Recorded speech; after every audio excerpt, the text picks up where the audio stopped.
Aérons-nous en profondeur, on va creuser le sujet de la guerre souterraine dans Combat Futur, le podcast de son commandement. Le salut à tous, et pour cheminer dans les boyaux de l'histoire, nous avons la joie de recevoir le commandant Romain Choron. Mon commandant, bonjour. Alors, quel parcours vous a amené sur ce ténébreux débouché ? Bonjour, eh bien écoutez, depuis cet été, je travaille au sein du commandement du Combat Futur, au Centre d'études stratégiques terre, dont une des missions est de contribuer à l'analyse de l'évolution des guerres et des sociétés afin d'anticiper les enjeux de la guerre de demain, demain étant une période qui va jusqu'à 2040. Ma formation est une formation d'historien. J'ai été amené à travailler sur le sujet de la guerre souterraine après 2013, c'est-à-dire une fois que les armées françaises se sont allées au Mali, ont découvert le massif des Ifoghas et surtout ont découvert qu'une partie des positions ennemies avaient échappé aux renseignements satellitaires et aériens. Et donc il y avait un sujet à creuser qui était celui de la manière dont l'ennemi pouvait échapper à une armée régulière. Ce que je vous propose aujourd'hui, c'est de faire une rétrospective historique sur le combat souterrain d'hier jusqu'à aujourd'hui, parce que sous nos pieds, il y a un autre champ de bataille. Sous terre, on se bat aussi. Alors la guerre souterraine, c'est de l'histoire ancienne. J'entends par là Perse, dynastie Han, ou aussi plus près de nous géographiquement, Grecs et Romains. Alors à cette époque, déjà la sape ? Oui, déjà la sape, et surtout la sape, à l'époque de l'Empire romain. Il y a un synonyme, guerre souterraine, guerre de sape et guerre de mine, jusqu'à une période récente, jusqu'à la révolution industrielle, ce sont des synonymes. Et donc les Romains ont l'habitude de faire des sièges des villes lors de leur conquête. L'art des sièges s'appelle la poliorcétique, et au sein de cette technique de siège des villes, il y a une méthode qui consiste à essayer de provoquer une brèche dans les murailles de la ville assiégée. Comment ? Au moyen d'un tunnel que les sapeurs romains vont creuser en direction de la muraille pour essayer de provoquer son effondrement. Alors, est-ce qu'on utilise uniquement la force de la gravité ou il peut y avoir des techniques ? Alors justement, à ce moment-là, il y a la difficulté d'arriver à provoquer l'effondrement de la muraille avec des moyens uniquement humains, donc pelle et pioche. Il va falloir attendre le XIVe siècle et l'arrivée de la poudre noire pour enfin avoir un explosif qui va pouvoir provoquer sous terre une explosion donc et provoquant l'effondrement de la muraille. Et je voulais prendre l'exemple du siège de Jérusalem en 70 après Jésus-Christ, à l'époque où la Judée récemment conquise par Vespasien s'est soulevée. Le fils de l'empereur Titus va essayer de mater les indépendantistes et ils vont faire le siège à Jérusalem. Ils vont utiliser la sape. Et ce qui est intéressant dans cet exemple, c'est qu'il va y avoir aussi un exemple de contre-sape. C'est-à-dire que les assiégés vont essayer de creuser un tunnel qui va aller à l'encontre de celui des Romains. Ils vont déboucher dans ce tunnel et après, il va y avoir une problématique qui est toujours actuelle, c'est comment chasser les occupants d'un tunnel. Alors à l'époque, il y a des moyens rudimentaires. Ils vont essayer deux choses, mais qui n'ont pas beaucoup fonctionné, mais au moins ils ont eu le mérite d'essayer. Ils vont jeter 2 nids d'abeilles dans le souterrain en espérant que les bestioles affolées, en cherchant à sortir, vont sur leur passage agresser les mineurs romains. Ça ne marche moyennement. Et la deuxième technique, ils vont utiliser du soufre. Ils vont faire brûler du soufre dans leur souterrain en espérant vicier l'atmosphère et le rendre irrespirable de façon à ce que les occupants soient obligés de sortir pour ne pas périr asphyxiés. Bon, cela n'empêchera pas la prise de Jérusalem, mais enfin, ça nous donne déjà 2 exemples de mines et de contre-mines. Alors, ce qui est intéressant, c'est de voir aussi, je crois qu'à l'époque, l'armée romaine utilise la diversité de ces populations, et il se trouve que parmi eux, il y en a qui sont mineurs. Voilà, et donc on a les premiers soldats sapeurs du génie. Exactement, vous soulignez un point important, c'est que le milieu souterrain est un milieu spécifique qui nécessite des spécialistes, et dès l'Antiquité, ce sont des spécialistes qui vont s'occuper de creuser ces mines. Et ce n'est pas un hasard si on trouve des sapeurs dans l'arme du génie qui sera pendant longtemps, et encore aujourd'hui, l'arme de prédilection pour tout ce qui est milieu souterrain. Alors faisons un saut dans le temps, on se retrouve au Moyen-Âge, c'est un renouveau de la place forte, et une époque, on peut le dire, turbulente. Le souterrain devient-il à l'époque plutôt simplement un lieu pour être en sécurité? Alors, le souterrain a différents usages, des usages offensifs, on vient de le voir avec la SAP, mais il peut avoir aussi des usages défensifs, notamment pour les populations civiles. Je pense à des populations qui se trouvent dans le nord de la France, dans des régions dont le sol est très calcaire, où il y a des extractions de carrières de pierre, et qui peuvent constituer pour les populations un endroit de refuge en cas d'attaque sur leur territoire de troupes, parce qu'il y a toute une série de guerres au Moyen-Âge, et les soldats à l'époque vivent sur l'habitant et donc sur le territoire. Ces souterrains permettent à la population de se dissimuler aux vues des soldats, tout en emportant avec elles leurs vivres et parfois même leur bétail. Et on va retrouver des systèmes similaires en Algérie, dans les zones montagneuses, où depuis l'époque numide, les populations qui habitent ces zones ont l'habitude de se retirer dans les grottes dès qu'il y a une invasion extérieure. Est-ce que vous avez des exemples de défense que l'on peut trouver à l'intérieur de ces tunnels? Alors, la défense organisée dans un tunnel face à l'agresseur, elles sont relativement succinctes. Souvent, il s'agit de bloquer l'entrée, et cela suffit pour dissuader un éventuel envahisseur de pénétrer à l'intérieur du tunnel. Et il existe déjà une architecture spécifique, c'est-à-dire un peu comme dans les tranchées, des coudes, des choses comme ça? Alors tout dépend si le tunnel a été fabriqué par l'homme dans un but spécifiquement de défense. Parfois ça peut exister, en tout cas nous avons des exemples plus tard au Vietnam, dans les tunnels de Cú Chi, où les ingénieurs vietnamiens vont développer des tunnels et les agencer de manière à les préparer au combat. Ça dépend aussi si le souterrain est d'origine naturelle ou pas. Par exemple, les grottes, où c'est difficile de modifier l'agencement intérieur. Nouveau bond en avant, la guerre technique, industrielle, elle se voit figée en 1915 et le tunnel, la mine, le travail de sapeur revient en force après une petite période où on en parlait moins. En effet, et à ce moment-là, la guerre souterraine est synonyme de guerre de tranchées, parce qu'il y a un blocage tactique, donc le mouvement s'interrompt, les armées vont s'enterrer sur une ligne de 700 km environ entre Allemands et Français, et on va de nouveau avoir recours au souterrain pour deux raisons. D'abord, pour le souterrain, en fonction des régions traversées par la ligne de tranchées, va s'intégrer au réseau de tranchées. La tranchée n'est pas toujours creusée, parfois elle existe, et elle va être utilisée pour retrouver de la mobilité. Ça, c'est assez paradoxal, mais c'est le cas lors du début de la bataille de la Somme en 1916. Je pense notamment au cratère de Lognagar, qui est dans le village de la Boisselle, où en juillet 1916, les sapeurs britanniques vont creuser un souterrain en direction de la tranchée allemande, y stocker 30 tonnes d'explosifs, déclencher l'explosion, et c'est le début de cette bataille de la Somme. En créant une brèche dans le dispositif allemand ennemi, les forces alliées vont pouvoir s'engouffrer dans la brèche, un petit peu comme quelques siècles auparavant on faisait lorsqu'on voulait s'emparer d'une ville en détruisant tout ou partie d'une muraille. Alors je crois aussi que pendant cette Première Guerre mondiale, un certain nombre de souterrains sont utilisés comme quartier général. C'est un endroit où on peut espérer éviter les bombardements massifs. Oui, notamment dans les régions du nord de la France, que l'on a déjà vu au Moyen-Âge, les mêmes régions, les mêmes carrières vont être utilisées comme poste de commandement, infirmerie, parfois lieu de stockage des munitions, des vivres, voire lieu de cantonnement pour les hommes.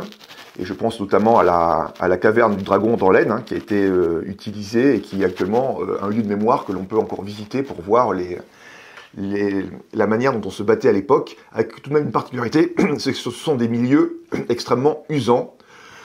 Usants parce que très humides, usants parce que beaucoup d'obscurité, usants parce que milieu confiné, et donc il y a évidemment une action sur la psychologie du soldat qui se trouve dans ces milieux bien particuliers. Et c'est là où on voit nos amis les Gaspards, les rats être partout, et je crois on se rend compte au bout d'un moment que la paille amène des petits amis nuisibles, alors on va passer au lit, à filet et ce genre de choses, quoi. Et il y a la technicité et la rusticité. Les deux, Et d'autant plus que le milieu souterrain est disputé avec toute la faune et la flore qui se trouvent dans les souterrains. Alors, après ce premier conflit, second conflit mondial, qui se voit moins concerné par la guerre souterraine, mais ce sont lors des conflits coloniaux qu'on voit résurger ceci, et particulièrement pour l'Indochine-Vietnam, et on l'oublie parfois, voire souvent, pour la guerre d'Algérie. En effet, jusqu'à présent, on a abordé la guerre souterraine vue sous un angle de combat entre armées symétriques. Eh bien, le souterrain a aussi un intérêt dans les conflits asymétriques, c'est celui d'amenuiser ou d'équilibrer les rapports de force entre une armée régulière et des guérilleros ou indépendantistes, quel que soit le terme que l'on utilise. C'est en effet le cas en Algérie, où les indépendantistes sont confrontés au problème de tenir le terrain, notamment à partir de 1959 et des opérations Chal qui vont avoir pour conséquence de détruire les forces indépendantistes qui sont réparties en régions militaires, donc ce qu'on appelle les wilayas. Eh bien, les massifs montagneux algériens vont offrir un lieu d'asile à environ 5 ou 6 000 indépendantistes qui vont réussir à rester jusqu'en 1962. Ils utilisent le souterrain pour disparaître lorsque le ratissage commence. Ils utilisent le souterrain comme poste de commandement. Ils utilisent le souterrain comme lieu de stockage, comme lieu de vivre, mais aussi comme potentielle zone à partir de laquelle ils vont pouvoir mener des actions coup de poing qui n'ont pas des conséquences très graves pour l'armée française, mais qui vont créer un climat d'insécurité permanent. Et le principe de ce type de combat souterrain, c'est gagner du temps contre l'adversaire. Les indépendantistes savent qu'ils ont du temps devant eux, ce qui n'est pas le cas des opposants, et les armées régulières s'usent à poursuivre et essayer de détruire leur adversaire. C'était le cas déjà au Vietnam, c'est encore le cas en Algérie, ça sera le cas plus tard de nouveau au Vietnam pour les Américains, et puis dans une moindre mesure aussi pour les Soviétiques, en Afghanistan, entre 1979 et 1989, où l'armée rouge va s'user à chasser les indépendantistes dans les Carrez, qui sont des réseaux d'irrigation souterraine remontant au Moyen-Âge, où les Afghans se dissimulent la journée pour mener des opérations nocturnes. Alors, 2 points là-dessus, il me semble important, après avoir évoqué la stratégie en milieu asymétrique, il y a une tactique particulière du combat souterrain. Il y a une tactique particulière, il y a une manière dont on se bat sous terre. Cette tactique est élaborée au cours de la guerre d'Algérie, pour la France en tout cas, à partir des méthodes de la spéléologie, c'est-à-dire un homme de pointe en tête, suivi d'1 ou 2 hommes derrière, qui rentrent dans un souterrain pour essayer d'identifier l'adversaire. Alors évidemment, il y a tout de même un problème, c'est que comme c'est un milieu spécifique, il y a le problème de l'obscurité. On ne voit pas, et si on allume une lampe, on est vu de la part de ceux qui occupent le terrain. Donc il va y avoir une tentative d'utiliser les chiens, des chiens spécifiquement formés au combat souterrain. Donc en Algérie, il y a à peu près 2000 chiens qui vont être utilisés dans le cas de la guerre, et environ 40 vont être utilisés au sein de sections spécifiquement montées pour chasser les indépendantistes, des sections de grottes. Et ces chiens vont avoir pour mission d'être devant l'homme de pointe, parce que leur odorat et leur ouïe permet bien mieux que l'humain de détecter la présence éventuelle de l'ennemi. Ça, c'est une des premières tactiques qui a été développée, mais rapidement. Cette tactique trouve ses limites. Donc l'armée française, pour préserver ses effectifs, va trouver une autre solution, c'est non pas de mener le combat sous terre, mais d'obliger ceux qui sont sous terre de sortir du souterrain. Et ils vont utiliser un dérivé du gaz lacrymogène qu'ils vont injecter dans les galeries souterraines où sont susceptibles de se trouver les indépendantistes, afin de les obliger à sortir. Alors pour la période contemporaine, l'exemple des conflits au Moyen-Orient nous montre encore l'importance de ces réseaux souterrains. Oui, en effet, les conflits au Moyen-Orient, que ce soit avec le Hezbollah au Liban ou le Hamas, ou même un petit peu avant avec Daesh, le souterrain permet aussi, dans ces conflits de type asymétrique, de rééquilibrer les rapports de force. Alors là aussi, ça s'inscrit dans la durée, parce que si on parle de Gaza aujourd'hui avec les attaques qui ont eu lieu en octobre 2023, en réalité, c'est depuis les années 2000 que le Hamas a commencé à utiliser des ingénieurs pour concevoir des tunnels spécifiquement dédiés au transit de marchandises entre l'Égypte et la bande de Gaza, puis plus tard au combat. En effet, dans un tunnel, il faut prévoir de la ventilation, il faut prévoir une profondeur suffisante pour échapper aux bombes éventuelles. Et là-dessus, le Hamas a dû mettre beaucoup d'argent et beaucoup de temps pour construire ces tunnels qui ont été spécifiquement développés pour attaquer Israël. La difficulté pour ceux qui vont lutter contre le souterrain, c'est de savoir qui se trouve dans ce tunnel, à savoir, y a-t-il que des belligérants ou y a-t-il aussi des civils? Est-ce qu'il y a éventuellement des prisonniers qui ont été capturés, qui seraient détenus dans ce tunnel? Des otages qui pourraient se trouver dans ce tunnel? Ça, c'est un enjeu pour le renseignement. Et les Israéliens vont développer toute une série de techniques pour essayer d'en savoir davantage. Et ces techniques vont s'appuyer sur le développement de la technologie. Alors, quel type de technologies sont utilisées par IDF, par exemple? Alors, pour identifier ce qui se passe dans les souterrains, eh bien, on fait appel désormais à des robots. Il va y avoir aussi toute une série de capteurs électroniques. Il y a du travail sur l'intelligence artificielle qui devrait pouvoir permettre de redessiner un état des lieux du souterrain à partir des capteurs. Et il y a aussi le retour du char, le char Merkava, qui a été adapté pour pouvoir maintenir une liaison avec les hommes qui sont envoyés dans les souterrains. Parce que parmi les enjeux de la guerre souterraine, il y a effectivement le problème de pénétrer dans la galerie ou dans le tunnel, mais aussi de rester en contact avec la troupe qui est restée en surface. En cas de problème, que ce soit un problème d'approvisionnement logistique en munitions, ou que ce soit un problème d'évacuation de blessés, ou tout autre type de problème. Alors, fort de votre connaissance historique, comment appréhendez-vous les conflits de demain en matière de guerre souterraine? Alors, la technologie va évidemment apporter un certain nombre de réponses aux enjeux de la guerre souterraine, mais ce qui est très probable, c'est que demain, on se battra encore sous terre, pour deux raisons. La première, c'est que le tissu urbain au niveau mondial ne cesse de se développer, et qu'il y a progressivement un développement des infrastructures souterraines dans les villes, qui deviennent des lieux de combat. Et d'ailleurs, d'après Pierre Santoni, qui était l'ancien chef du centre d'entraînement en zone urbaine, la ville pourrait devenir l'ultime champ de bataille, qui est le titre de son ouvrage, c'est-à-dire que c'est dans les villes où les différents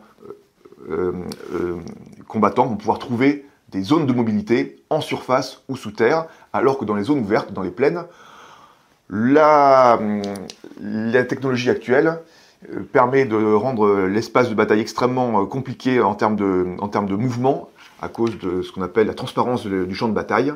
Eh bien, il y a un transfert vers la zone urbaine de la mobilité qui est éventuellement statique à l'extérieur. En France, est-ce que nous avons des unités spécialisées pour ce genre de combat? Le génie a développé des unités de fouilles, donc des équipes de fouilles opérationnelles spécialisées, qui elles-mêmes sont les lointaines descendantes des sections de grottes d'Algérie, mais qui ont été fermées, qui ont disparu après la guerre d'Algérie. Et puis au Senzub, donc le centre dont je vous parlais, dans le cadre du milieu urbain, il y a une dimension souterraine auquel les combattants s'acculturent, parce qu'il faut une acculturation au milieu souterrain, qui est un milieu spécifique, comme d'autres types de milieux, le milieu froid, le milieu désertique, avec la particularité que le milieu souterrain peut s'additionner avec les autres types de spécificités, donc en milieu urbain, en milieu désertique, voire parfois en milieu grand froid pour les grottes qui sont situées dans les montagnes. Avez-vous quelque chose à rajouter sur le sujet, mon commandant? Eh bien écoutez, peut-être que demain, gagner la guerre, ce sera d'abord la gagner sous terre. Merci commandant Romain Choron d'avoir abordé de façon non cryptique les conduits obscurs de ces combats troglodytiques. Sortons de nos tanières, débunkons les bunkers et trouvons refuge dans Combat Futur, un podcast de son commandement. Le bonjour ou le bonsoir vous va, comment savoir, dans l'underground d'Internet.